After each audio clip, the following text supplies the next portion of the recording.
बच्चे, तो आज मैं आप लोगों को क्लास 10th का एक पोएम पढ़ाने जा रहा हूँ, जिस पोएम का नाम है कन्यादान। ठीक है। और इस पोएम को लिखा है कवि ऋतुराज ने, जो एक बहुत ही अच्छे कवि है। और वो सामाजिक घटनाओं के जो सामाजिक कुरीति है उसके बारे में लिखते हैं। तो ये जो कन्यादान पोएम है, इसमें दिखाया गया है कि हमारे समाज में दहेज जैसी जो कुरीति है उस पर प्रकाश डाला गया है कि दहेज जो है वो हमारे समाज के लिए कितना ज्यादा बुरा है। और साथ ही आप इस पोएम में ये देखेंगे कि एक मम्मी और बेटी का कितना अच्छा रिलेशन होता है, माँ और बेटी का कितना क्या है। तो यहाँ पे क्या था, ये समाज की कुरीति के बारे में बताया गया है, जिसमें दहेज जैसी घटनाओं के बारे में इन्होंने चिंता जताया है। दहेज के कारण हमारे समाज में, अगर हम कुछ साल पहले जाएं तो दहेज के कारण जो है वो बेटियों को जला दिया जाता था, उन्हें तरह तरह से परेशान कर दिया जाता था। इसके लिए मैं बेटियों पे 2 लाइन भी लिखा हूं, और जो मैं आप लोगों को बता रहा हूँ कि पापा की परी है वो, मम्मा की शान है, बेटी है हमारी वो हम सब की जान है। बहुत नाजों से पाला है उसे, यूं दहेज के लिए जलाया मत करो, उसके उड़ान भी पूरे नहीं है हुए हैं, यूं उसे मिट्टी में मिलाया मत करो। तो कवि ऋतुराज ने बहुत ही अच्छा पोएम लिखा है कन्यादान। अब इसका लाइन में पढ़ रहा हूँ। कह रहा है, कितना प्रमाणिक था उसका दुख, लड़की को दान में देते वक्त जैसे वही उसकी अंतिम पूंजी हो।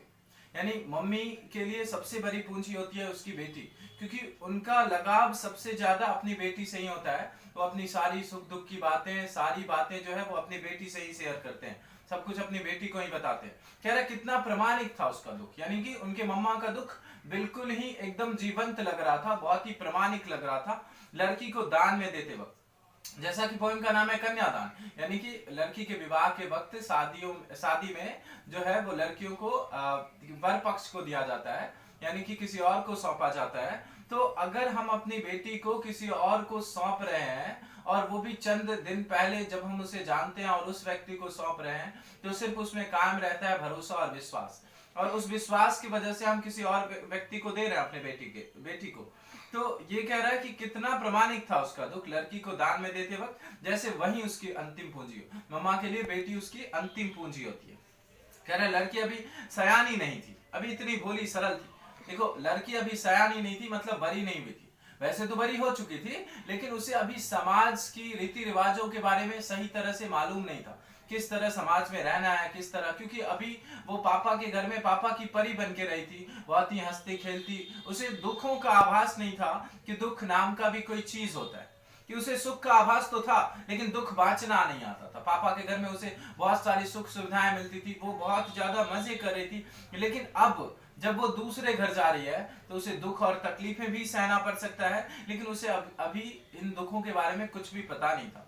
पाठिका थी वह धुंधले प्रकाश की, कुछ तुकों और कुछ लयबद्ध पंक्तियों की। वह पाठिका थी धुंधले प्रकाश की, यानी कि ऐसे प्रकाश जो पूरी तरह से क्लियर नहीं है। उसे पता ही नहीं था कि लाइफ में, जीवन में आगे क्या क्या होने वाला है। कुछ तुकों और कुछ लयबद्ध पंक्तियों की, बस वो तुक्का लगा रही थी कि कुछ ऐसा हो सकता है, कुछ ऐसा हो सकता है। वो निश्चित नहीं थी कि कुछ ऐसा भी हो सकता है जीवन में कुछ ऐसे दुखों का भी सामना करना पड़ सकता है जो कि उसके लिए असहनीय हो सकता है। माँ ने कहा, पानी में झांक कर अपने चेहरे मत रीझना, आग रोटियां सेकने के लिए है, जलने के लिए नहीं। ये लाइन जो इन्होंने लिखा है वो दहेज के लिए लिखा है। बेटी मम्मा को कहती है कि देखो, पानी में झांक कर अपने चेहरे मत रीझना, यानी अपने दुखों को कभी पोंछना मत, उसे दबाना मत। अपने दुख को हम लोगों से शेयर करना, बताना कि क्या तुम्हारे दुख क्या है। आग रोटियां सेकने के लिए है, वो अपनी बच्ची को समझा रही है कि बेटी देखो, आग रोटियां सेकने के लिए है, जलने के लिए नहीं।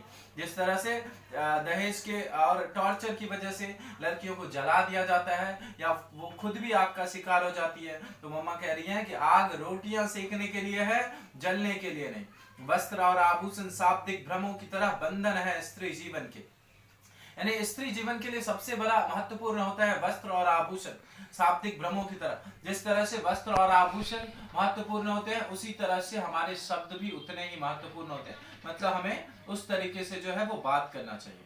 माँ ने कहा, लड़की होना पर लड़की जैसा दिखाई मत देना। देखो, इस लाइन का मतलब यह है कि लड़की होना पर लड़की जैसा दिखाई मत देना। मतलब जिस तरह से हमारा देश एक पुरुष प्रधान देश है, और यहाँ पे पुरुष जो है वो स्त्रियों को बहुत पुराने समय से तरह तरह से उन्हें प्रताड़ित करते आ रहे हैं, तो मम्मा का कहना है कि लड़की होना लड़की होना गलत नहीं है, लेकिन लड़की जैसा दिखाई मत देना, मतलब कभी किसी का अन्याय मत सहना, किसी के दुखों को बर्दाश्त मत करना, ऐसा इस पोएम में ऋतुराज ने लिखा है।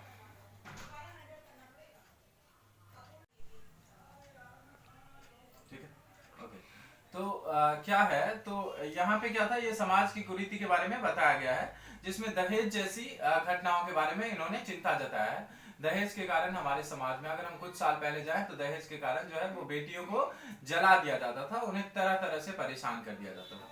इसके लिए मैं बेटियों पे 2 लाइन भी लिखा हूं, और जो मैं आप लोगों को बता रहा हूं कि पापा की परी है वो, मम्मा की शान है, बेटी है हमारी वो हम सब की जान है, बहुत नाजों से पाला है उसे, यूं दहेज के लिए जलाया मत करो, उसके उड़ान भी पूरे नहीं है हुए हैं, यूं उसे मिट्टी में मिलाया मत करो। तो कवि ऋतुराज ने बहुत ही अच्छा पोएम लिखा है, कन्यादान। अब इसका लाइन में पढ़ रहा हूं, कह रहा है कितना प्रामाणिक था उसका दुख, लड़की को दान में देते वक्त जैसे वही उसकी अंतिम पूंजी हो। यानी मम्मी के लिए सबसे बड़ी पूंजी होती है उसकी बेटी, क्योंकि उनका लगाव सबसे ज्यादा अपनी बेटी से ही होता है। वो अपनी सारी सुख दुख की बातें, सारी बातें जो है वो अपनी बेटी से ही शेयर करते हैं, सब कुछ अपनी बेटी को ही बताते हैं। कह रहा कितना प्रामाणिक था उसका दुख, यानी कि उनके मम्मा का दुख बिल्कुल ही एकदम जीवंत लग रहा था, बहुत ही प्रामाणिक लग रहा था लड़की को दान में देते वक्त। जैसा कि पोएम का नाम है कन्यादान, यानी कि लड़की के विवाह के वक्त शादी में जो है वो लड़कियों को वर पक्ष को दिया जाता है, यानी कि किसी और को सौंपा जाता है। तो अगर हम अपनी बेटी को किसी और को सौंप रहे हैं, और वो भी चंद दिन पहले जब हम उसे जानते हैं और उस व्यक्ति को सौंप रहे हैं, तो सिर्फ उसमें कायम रहता है भरोसा और विश्वास, और उस विश्वास की वजह से हम किसी और व्यक्ति को दे रहे हैं अपने बेटी को। तो ये कह रहा है कि कितना प्रामाणिक था उसका दुख लड़की को दान में देते वक्त, जैसे वही उसकी अंतिम पूंजी हो। मम्मा के लिए बेटी उसकी अंतिम पूंजी होती है। कह रहा है लड़की अभी सयानी नहीं थी, अभी इतनी भोली सरल थी। देखो, लड़की अभी सयानी नहीं थी, मतलब बड़ी नहीं हुई थी, वैसे तो बड़ी हो चुकी थी, लेकिन उसे अभी समाज की रीति रिवाजों के बारे में सही तरह से मालूम नहीं था, किस तरह समाज में रहना है, किस तरह, क्योंकि अभी वो पापा के घर में पापा की परी बन के रही थी, बहुत ही हंसती खेलती। उसे दुखों का आभास नहीं था कि दुख नाम का भी कोई चीज होता है, कि उसे सुख का आभास तो था लेकिन दुख बांचना नहीं आता था। पापा के घर में उसे बहुत सारी सुख सुविधाएं मिलती थी, वो बहुत ज्यादा मजे कर रही थी, लेकिन अब जब वो दूसरे घर जा रही है तो उसे दुख और तकलीफें भी सहना पड़ सकता है, लेकिन उसे अभी इन दुखों के बारे में कुछ भी पता नहीं था। पाठिका थी वह धुंधले प्रकाश की, कुछ तुकों और कुछ लयबद्ध पंक्तियों की। वह पाठिका थी धुंधले प्रकाश की, यानी कि ऐसे प्रकाश जो पूरी तरह से क्लियर नहीं है। उसे पता ही नहीं था कि लाइफ में, जीवन में आगे क्या क्या होने वाला है। कुछ तुकों और कुछ लयबद्ध पंक्तियों की, बस वो तुक्का लगा रही थी कि कुछ ऐसा हो सकता है, कुछ ऐसा हो सकता है। वो निश्चित नहीं थी कि कुछ ऐसा भी हो सकता है जीवन में कुछ ऐसे दुखों का भी सामना करना पड़ सकता है जो कि उसके लिए असहनीय हो सकता है। माँ ने कहा पानी में झांककर अपने चेहरे मत रीझना, आग रोटियां सेकने के लिए है, जलने के लिए नहीं। ये लाइन जो इन्होंने लिखा है वो दहेज के लिए लिखा है। बेटी मम्मा को कहती है कि देखो, पानी में झांककर अपने चेहरे मत रीझना, यानी अपने दुखों को कभी पोंछना मत, उसे दबाना मत। अपने दुख को हम लोगों से शेयर करना, बताना कि क्या तुम्हारे दुख क्या है। आग रोटियां सेकने के लिए है। वो अपनी बच्ची को समझा रही है कि बेटी देखो, आग रोटियां सेकने के लिए है, जलने के लिए नहीं। जिस तरह से दहेज के और टॉर्चर की वजह से लड़कियों को जला दिया जाता है या वो खुद भी आग का शिकार हो जाती है, तो मम्मा कह रही है कि आग रोटियां सेकने के लिए है, जलने के लिए नहीं। वस्त्र और आभूषण शाब्दिक भ्रमों की तरह बंधन है स्त्री जीवन के, यानी स्त्री जीवन के लिए सबसे बड़ा महत्वपूर्ण होता है वस्त्र और आभूषण, शाब्दिक भ्रमों की तरह। जिस तरह से वस्त्र और आभूषण महत्वपूर्ण होते हैं, उसी तरह से हमारे शब्द भी उतने ही महत्वपूर्ण होते हैं। मतलब हमें उस तरीके से जो है वो बात करना चाहिए।